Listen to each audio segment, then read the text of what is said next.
This video is made for review, commentary, education, and entertainment purposes only. Crackling of my bones. तो movie की शुरुआत Antarctic ocean से हुआ। जिस time सर्दी का मौसम चल रहा था, एक बहुत ही बड़ा शिप जमे हुए समुंदर के अंदर फंस चुका था। कैप्टन हर मुमकिन कोशिश किए जा रहे थे कि वो इस जगह से अपने शिप को और अपने सभी के सभी पैसेंजर्स को सेफली इस इलाके से निकाल दे, लेकिन ठंड बढ़ती चली जा रही थी और यहाँ जिंदा रहना पॉसिबल नहीं रहा था। ऐसे ही इन्हें बर्फानी तूफानी रात में किसी आदमी की चिल्लाने की आवाज आती है। दरअसल वो मदद को गुहार लगाए जा रहा था। कैप्टन अपने कुछ आदमियों के साथ उसकी मदद के लिए यहाँ आ गए। तब उस आदमी ने कहा कि प्लीज यहाँ से मुझे लेकर चलो या फिर मुझे यहीं पर मार दो, मुझे तड़पने के लिए मत छोड़ना। उसकी हालत पर दया दिखाते हुए कैप्टन उसे अपने शिप के अंदर लेकर आते हैं, लेकिन ऐसा करते ही इस शिप के पास एक मॉन्स्टर आ गया जो असल में उस आदमी के पीछे पड़ा हुआ था और उसी से बचने के लिए यह आदमी इनसे मदद मांग रहा था। इस टाइम उस मॉन्स्टर को आदमी की तरह खड़ा होता हुआ दिखाया जाता है और आते ही यह मॉन्स्टर इस शिप के लोगों पर हमला करना शुरू कर देता है। सभी उससे लड़ने में जी जान लगा देते हैं, लेकिन कोई उससे जीत नहीं पाता। गोलियों का भी उस पर कोई असर नहीं हो रहा था। यह देखते हुए एक सोल्जर कोई अजीब सी गन से उसके ऊपर हमला करता है, लेकिन मॉन्स्टर उससे भी नहीं मरता, बस इस शिप से नीचे गिर जाता है। गुस्से में आकर यह मॉन्स्टर अब इनके शिप को जोर जोर से हिलाने लग गया था, जिससे शिप के अंदर काफी तोड़ फोड़ होने लग चुकी थी और लोगों की जान खतरे में आ चुकी थी। यह देखते हुए ऊपर से कैप्टन अपने पास वाली बर्फ पर उसी गन से फायर करते हैं, जिससे उसके आसपास की बर्फ टूट जाती है और वो मॉन्स्टर उस ठंडे बर्फीले पानी में दफन हो जाता है। इन लोगों को लगा कि वो मॉन्स्टर मर चुका होगा, मगर ऐसा नहीं था। खैर, अब सुबह भी हो जाती है और कैप्टन उसी आदमी के पास आते हैं जिसकी रात उन्होंने मदद की हुई थी। कैप्टन पूछने लग जाते हैं कि आखिर यह मॉन्स्टर तुम्हारे पीछे कैसे पड़ा हुआ था। यह सवाल सुनते ही वो आदमी अपनी कहानी के बारे में सुनाने लग जाता है और सीन पास्ट में चली जाती है। हम उस आदमी विक्टर का बचपन देख पाते हैं, जो इस टाइम वो 12 साल का है। विक्टर एक बहुत बड़े साइंटिस्ट का बेटा था और वो चाहते थे कि विक्टर भी एक साइंटिस्ट बने,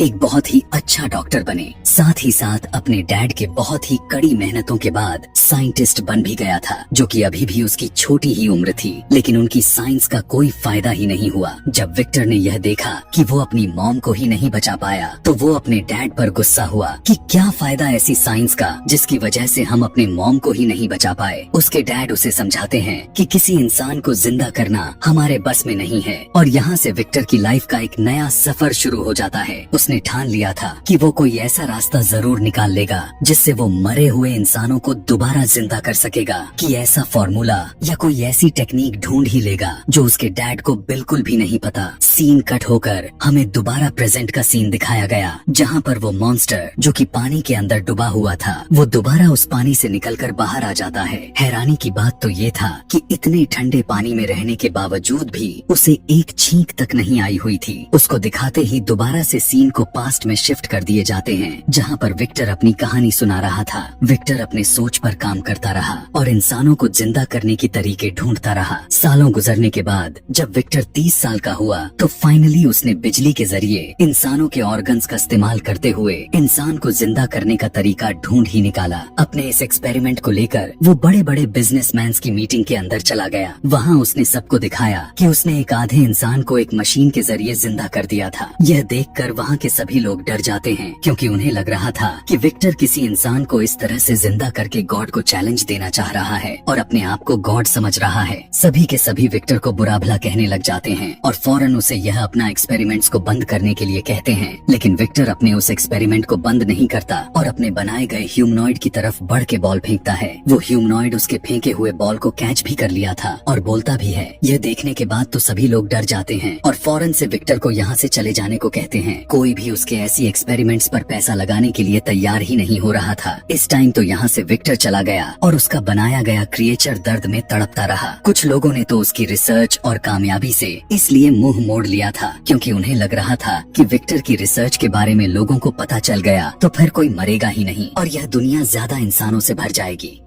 उदास हुआ विक्टर यहाँ से चला जाता है और फिर विक्टर को एक बहुत ही बड़ा बिजनेसमैन ने बुलाया। असल में मैटर यह था कि इस बिजनेसमैन के पास पैसा बहुत था, बिजनेस बहुत था, लेकिन उसकी अपनी ही जिंदगी बहुत ही कम बच गई थी। वो सालों से ही कोई ऐसा तरीका ढूंढ रहा था जिससे वो अपनी बीमारी को ठीक कर सके और अपनी लाइफ को बढ़ा सके। और अब विक्टर को देखते हुए, उसके एक्सपेरिमेंट्स के बारे में जानकर उसके अंदर भी उम्मीद जाग उठी थी कि अब वो भी अपनी जिंदगी जी सकता है। वो बिजनेसमैन विक्टर से कहता है, तुम्हें जितना पैसा चाहिए, जो जो चीजें चाहिए, दुनिया के जिस भी कोने से चाहिए, मैं तुम्हें सब ला कर दूंगा। बस तुम लैब बनाओ और अपना एक्सपेरिमेंट को पूरा करो ताकि बाद में तुम मेरी जान बचा सको। विक्टर बहुत ही ज्यादा खुश था। वो अपने भाई विलियम के घर जाता है उसे यह खुशखबरी देने के लिए कि वो अपनी एक लैब बनाने वाला है। उसका भाई भी उसकी इस कामयाबी पर खुश हो जाता है और यहीं पर विक्टर की मुलाकात एलिजाबेथ से हो गया, जो कि विलियम की वाइफ थी। एलिजाबेथ विक्टर को समझाने लग गई कि साइंस और गॉड के बीच के लाइन खींची गई है। तुम साइंस के जरिए बस अपने एक्सपेरिमेंट्स को पूरा करना, कभी भी अपने आप को गॉड मत समझना।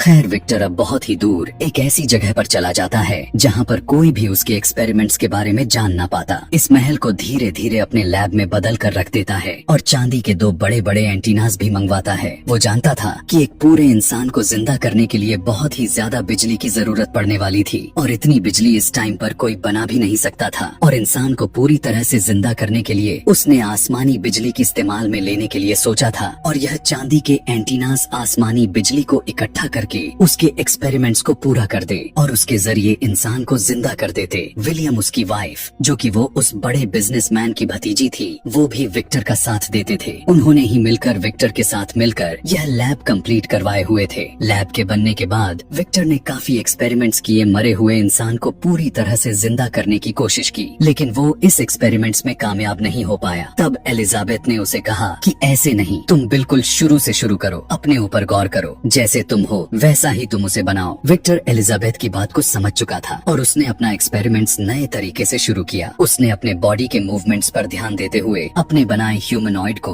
उसने स्केलेटन्स और मांस को कुछ तारों से जोड़ दिया, जिसकी वजह से वो अपने हाथ पैर को हिला सकता था, चल सकता था। उसने उस क्रिएचर के पूरे बॉडी के अंदर तारे बिछा दिए। उसका स्ट्रक्चर को पूरा करने के बाद विक्टर को अब जरूरत थी तो वो था उसके अंदर सारे के सारे ऑर्गन्स को लगाना। अब वो विक्टर कहाँ से अरेंज कर पाता? उसी टाइम में जंग भी चल रही थी। वो जंग के मैदान से बहुत सारे डेड बॉडीज को उठाकर लाया और उन्हीं डेड बॉडीज के ऑर्गन्स को निकालते हुए उसने बिल्कुल उसी तरह अपने ह्यूमनॉइड के अंदर ऑर्गन्स लगा दिए जैसे एक इंसान के अंदर लगे होते हैं। इस ह्यूमनॉइड को बनाने का प्रोसेस बहुत ही ज्यादा भयानक था। विक्टर ने एक एक डेड बॉडी को काटा था सही ऑर्गन्स को ढूंढने के लिए। इस ह्यूमनॉइड के अंदर उसने किसी की आंख तो किसी की नाक लगाया हुआ था। आखिर में जब वो अपने पूरे बॉडी को पूरा कर लेता है तो वो इसका नाम फ्रैंकनस्टाइन रखता है। इस बॉडी के दिल को वो एक पावर मशीन के साथ जोड़ देता है जो बिजली के जरिए उसके दिल को जिंदा कर देती। बॉडी बनाने के बाद उसे इंतजार था तो बस एक गरजती हुई तूफान। जब आसमानी बिजली उसके चांदी के एंटीनास पर गिरती तो वो एंटीनास इस ह्यूमनॉइड को जिंदा कर देते। एक दिन ऐसे ही तूफान आ भी जाता है। विक्टर को लगने लगा कि आज उसका एक्सपेरिमेंट्स पूरा हो जाएगा और उसी दिन वो बिजनेसमैन जिसने यह पूरा एक्सपेरिमेंट करवाया हुआ था वो भी विक्टर के पास आ जाता है। विक्टर उससे पूछने लग गया, देखो आज एक्सपेरिमेंट्स पूरा हो जाएगा, तुम मुझसे क्या चाहते हो? आदमी कहने लगा, मैं और भी क्या आखिर चाहूंगा, मैं तो बस यही चाहता हूँ कि जब मैं मर जाऊँ तो तुम मुझे भी इस बॉडी की तरह ही जिंदा कर देना और अगर तुमने मुझे जिंदा नहीं कर सकते तो मेरा दिल और दिमाग इस बॉडी में डाल देना। यह सुनने के बाद विक्टर कहने लगा कि नहीं, मैं अपने बॉडी के साथ और भी छेड़छाड़ नहीं करने वाला। यह सुनकर उस बिजनेसमैन को काफी गुस्सा आ जाता है और उन दोनों के बीच लड़ाई हो जाती है। ऐसे ही लड़ाई में वो बिजनेसमैन भी नीचे गिर गया और मारा जाता है। आसमानी बिजली भी उन टॉवर्स पर गिर जाती है जो विक्टर ने बना रखे थे, लेकिन उसके बावजूद भी विक्टर ने देखा कि उसका एक्सपेरिमेंट नाकाम था। वो ह्यूमनॉइड यानी फ्रैंकनस्टाइन जिंदा नहीं हुआ था। विक्टर अब पूरी तरह से टूट चुका था। उसकी सालों की मेहनत बर्बाद हो गई थी, इसीलिए अब वो थक कर सो जाता है। सुबह जब उसने उठा तब उसे अपने आंखों पर यकीन ही नहीं हो रहा था। देखता है कि फ्रैंकनस्टाइन ठीक उसके सामने खड़ा हुआ है और वो चल सकता था। पट्टियों में बंधी हुई अपने बनाए गए ह्यूमन को देखकर वो खुद ही डर जाता है। उसकी चाल चलन बहुत ही ज्यादा अजीब थी। जाहिर सी बात थी कि यह एक नॉर्मल इंसान तो था नहीं। तारों से जुड़े हुए क्रिएचर की चाल चलन ऐसी ही होती है। वैसे भी इसकी शरीर के बॉडी पार्ट्स तो किसी अलग अलग इंसान का था। छोटे छोटे टुकड़ों में बटा हुआ यह क्रिएचर काफी भयानक दिख रहा था। विक्टर को खुद भी फ्रैंकनस्टाइन से काफी डर लगता था, इसीलिए उसने फ्रैंकनस्टाइन को एक खुफिया तहखाने में बंद कर दिया। यहाँ पर विक्टर ने नोटिस किया हुआ था कि इस ह्यूमनाइड की दिमाग बिल्कुल एक जन्म लिए बच्चे के बराबर है। विक्टर अब उसे बोलने के लिए सिखाने लग गया और उसे अपना ही नाम रख दिया। उसके सामने आकर कहने लग गया कि आई एम विक्टर, मैं विक्टर हूँ। और फ्रैंकनस्टाइन उसी अंदाज में मगर अपने बहुत ही भयानक आवाज में बोलता है। हर गुजरते हुए दिनों में विक्टर उसे आम इंसानों वाली लाइफ सिखाने की कोशिश करता रहा, लेकिन विक्टर एक बात भूल गया कि दिमागी तौर पर फ्रैंकनस्टाइन एक बच्चा है और उसे एक बच्चे की तरह ट्रीट करना था। कुछ दिन गुजरते ही विलियम अपनी वाइफ एलिजाबेथ के साथ विक्टर से मिलने के लिए आते हैं और उसके आने पर विक्टर घबरा जाता है। विक्टर एलिजाबेथ के अंकल को मार चुका था। अभी वो यह सब सोच ही रहा था कि तभी एलिजाबेथ को तहखाने से कुछ आवाज आते हैं। यहाँ जब वो जाती है तो उसका सामना फ्रैंकनस्टाइन से हो जाता है। वो उसे देखकर बहुत ही ज्यादा हैरान हो चुकी थी और विक्टर की कामयाबी पर खुश भी थी। फ्रैंकनस्टाइन को देखकर वो कहने लग गई कि तुम तो बहुत ही बड़े हो। और यहाँ पर फ्रैंकनस्टाइन उससे उसका नाम पूछने लग गया और एलिजाबेथ उसे अपना नाम बताती है। एलिजाबेथ भी अब फ्रैंकनस्टाइन को चीजें सिखाने लग चुकी थी। वो उसे 3 नाम बताया हुआ था, पानी, हवा और आग। विक्टर जब यह नोटिस करता है कि फ्रैंकनस्टाइन उसकी सिखाई हुई बातें नहीं समझ रहा बल्कि वहीं एलिजाबेथ की सिखाई हुई बातें समझ रहा है, क्योंकि वो बच्चों के लेवल पर आकर उसे समझा रही थी, जो विक्टर को थोड़ी सी जेलेशी फील होती है। इसी गुस्से में वो अपने भाई विलियम के पास जाता है और उसे कहने लगा कि तुम फौरन से एलिजाबेथ को यहाँ से लेकर चले जाओ। जो क्रिएचर मैंने बनाया हुआ है वो बहुत ही खतरनाक है। उसी ने एलिजाबेथ के अंकल को मार दिया है। वो विलियम को एलिजाबेथ के अंकल की लाश भी दिखाया था और कहने लगा कि तुम्हें अपनी और अपनी वाइफ की जान प्यारी है, तो आज ही और इसी वक्त यहाँ से चले जाओ और मैं अपने इस क्रिएचर को भी यहीं पर खत्म कर दूंगा। विलियम भी विक्टर की बात मानते हुए एलिजाबेथ को लेकर यहाँ से बाहर निकल जाता है और उनके निकलते ही विक्टर इस पूरे महल के अंदर पेट्रोल छिड़क कर आग लगा देता है, जिसकी वजह से ये पूरा का पूरा महल ब्लास्ट हो जाता है और विक्टर भी ब्लास्ट में उड़ता हुआ बाहर फेंका जाता है। उसकी टांग इतनी बुरी तरीके से जख्मी हो चुकी थी कि पूरी तरह से टूट गई थी और अब कुछ व्हील के साथ ही उसकी पैर जुड़ी हुई थी। विक्टर की हालात को देखते हुए विलियम परेशान हो जाता है और उसे भी अपने और अपने एलिजाबेथ के साथ लेकर शहर चला जाता है। जिसके बाद सीन यहीं से कट होकर मूवी दोबारा से प्रेजेंट में आ जाती है, जहां प्रेजेंट में हमें दिखाया गया था कि फ्रैंकनस्टाइन पानी से सुरक्षित तरीके से निकल आया हुआ था और अब अपना बदला लेने के लिए उस शिप के अंदर चला गया था और उसने शिप के कुछ हिस्सों में आग लगाना भी शुरू कर दिया था। अब कैप्टन खुद फ्रैंकनस्टाइन के सामने जाता है और उससे पूछने लग गया कि क्या विक्टर ने, यानी जो तुम्हारे डैड ने कहानी सुनाई हुई थी, वो सच है? क्या तुम सच में इतने खतरनाक हो कि इंसानों को मार देते हो? फ्रैंकनस्टाइन कहता है, नहीं, वो आधी सच्चाई है। मैंने किसी इंसान को कभी नहीं मारा। हाँ, मैं यह जरूर मानता हूँ कि मुझे विक्टर पर गुस्सा आ चुका है। मैं उससे बदला लेना चाहता हूँ इस चीज का जो उसने मेरे साथ किया। उसने मुझे जलते हुए महल में छोड़ दिया था। मैंने बहुत ही मुश्किल से अपनी जान बचाई और बेसमेंट के रास्ते से होता हुआ बाहर निकल आया। वो रास्ता जंगलों में निकलता था। मैं जंगलों में कई सालों तक भटकता रहा।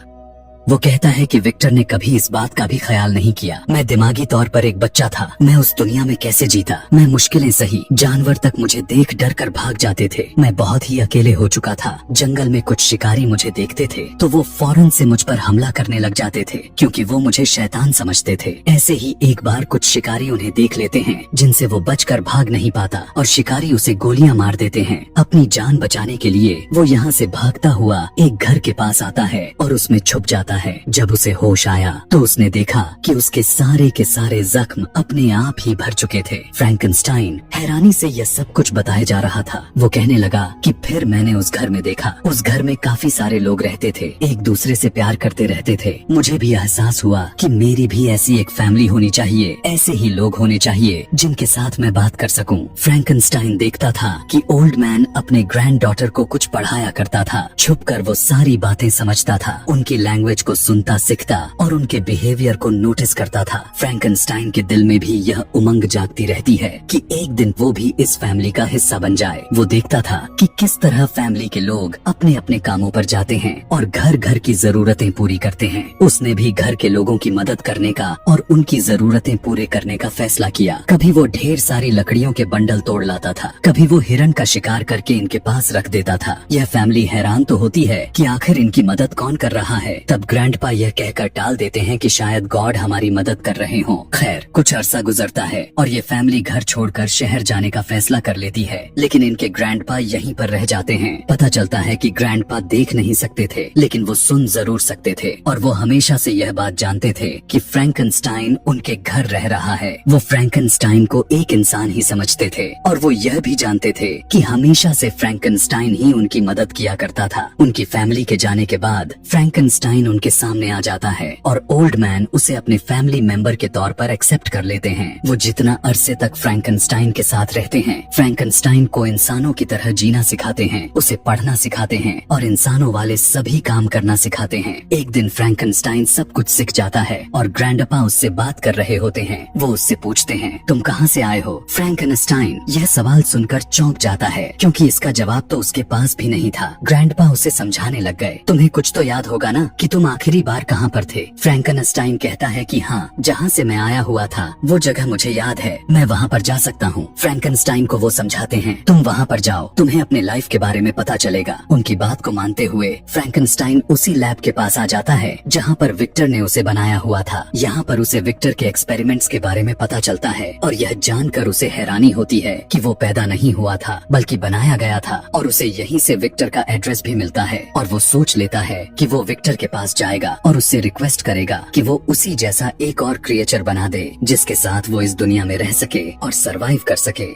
अपने बारे में जानने के बाद वो फौरन ही ग्रैंडपा के पास जाता है, उन्हें यह खुशखबरी सुनाने के लिए कि उसे अपने बारे में पता चल चुका है। लेकिन वहाँ जाकर उसे देखने को मिला कि भेड़ियों ने ग्रैंडपा पर हमला कर दिया था और ग्रैंडपा बिल्कुल मरने की हालत में आ चुके थे। यह देखकर वो बिल्कुल टूट गया। उसने ग्रैंडपा से कहा कि आप मर नहीं सकते, आप ही तो इस दुनिया में मेरे अकेले साथी हैं। इन्हीं बातों के दौरान ही यहाँ पर ओल्ड मैन के बेटे आ जाते हैं, जो फ्रैंकनस्टाइन को मॉन्स्टर समझ लेते हैं और पीछे से ही के ऊपर शूट कर देते हैं। उनसे बचने के लिए फ्रैंकनस्टाइन भागते हुए बाहर आ गया, लेकिन उसके ऊपर ये इतनी गोलियां चलाते हैं कि आखिर में वो गिर जाता है। इन्हें लगा था कि वो मर गया, पर वो सिर्फ बेहोश हुआ था। अगले दिन उसे दोबारा से होश आ गया, लेकिन अब ग्रैंडपा भी वहाँ नहीं रहे थे। उनके बच्चे यहाँ से लेकर चले जा चुके थे। फ्रैंकनस्टाइन जानता था कि अब उसे क्या करना है। उसे विक्टर के पास जाना था। विक्टर का एड्रेस उसे पहले ही मिल चुका था। सफर तय करते हुए जब वो विक्टर के पास पहुँचा तो उसने देखा कि विक्टर और उसका भाई विलियम पार्टी कर रहे थे। यह देखने के बाद तो उसे गुस्सा आ गया कि फ्रैंकनस्टाइन अभी अपने दर्द में जिंदगी गुजार रहा है और विक्टर अय्याशी की जिंदगी जी रहा है। इस गुस्से में आकर वो विक्टर पर हमला करता है और कहने लगा, मैं तुमसे अपना बदला लेकर ही रहूंगा। विक्टर भी उससे कहता है कि मैं यही तो चाहता हूँ कि तुम मुझे मार दो। मुझे अफसोस है कि मैंने तुम जैसी भयानक क्रिएचर को बनाया। मैं तो उसी दिन से पछता रहा हूँ जिस दिन से मैंने तुम जैसे मॉन्स्टर को बना दिए। यहाँ पर फ्रैंकनस्टाइन उसे कहता है कि मैं मॉन्स्टर नहीं हूँ, पर विक्टर उसकी बात नहीं सुन रहा था और उसके ऊपर गोली से हमला करने ही वाला था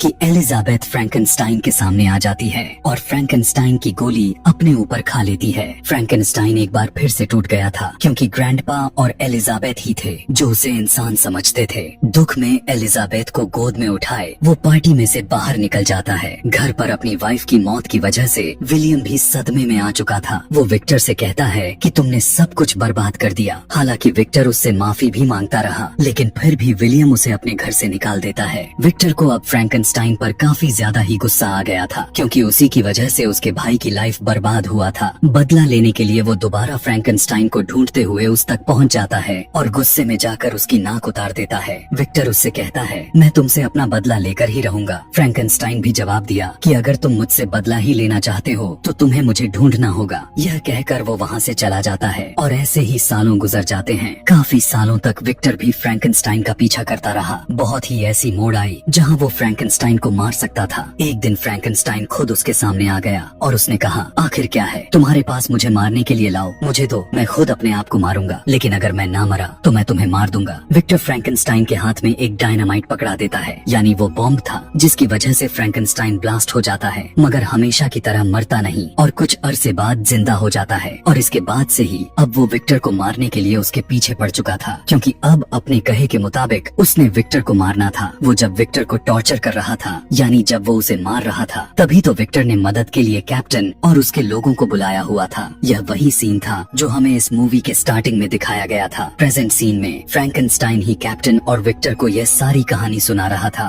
वो विक्टर से कहता है, मैं आपसे ज्यादा कुछ नहीं चाहता था, दिल से आपको मारना भी नहीं चाहता था, बस शुरू में मैं तो बस इतना ही चाहता था कि आपको ढूंढूं और आपसे कहूं कि मेरे जैसा एक और बना दो जिसके साथ मैं जिंदगी गुजार सकूं। उसकी यह बात सुनकर विक्टर की आंखों से आंसू आ जाते हैं और वो फ्रैंकेनस्टाइन से माफी मांगने लग गया कि मैंने तुम्हें ही नहीं जान पाया जिसे मैंने खुद बनाया था। विक्टर की हालात काफी खराब थी, वो मरने के करीब पहुंच चुका था, मगर मरने से पहले वो फ्रैंकेनस्टाइन को कहकर जाता है कि तुम्हें मेरी जगह पर जीना होगा और प्लीज मुझे माफ कर दो। फ्रैंकेनस्टाइन भी यहाँ पर विक्टर को माफ भी कर देता है और उसकी इस एंडिंग को देखते हुए सभी के सभी रोने लग जाते हैं। आखिर फ्रैंकेनस्टाइन शिप से उतर जाता है और उनकी इस शिप को इस बर्फानी जगहों से आजाद करवाते हुए समुंदर में भी भेज देता है। सभी लोग इस तरह से आजाद हो जाते हैं। यहाँ से जाते हुए सभी फ्रैंकेनस्टाइन की तरफ हाथ हिलाते हैं। फ्रैंकेनस्टाइन इंसानों को एक बार फिर से अपने से दूर जाता हुआ देखकर काफी दुखी हो चुका था, पर अब उसने यह ठान ली थी कि वो यह जिंदगी अकेले ही गुजारेगा। और इसी के साथ यह कहानी भी यहीं पर खत्म हो जाती है। ऐसे ही और भी मजेदार मूवी एक्सप्लेनेशन वीडियोस देखने के लिए कमेंट में नेक्स्ट लिखना ना भूलें। Thanks for watching.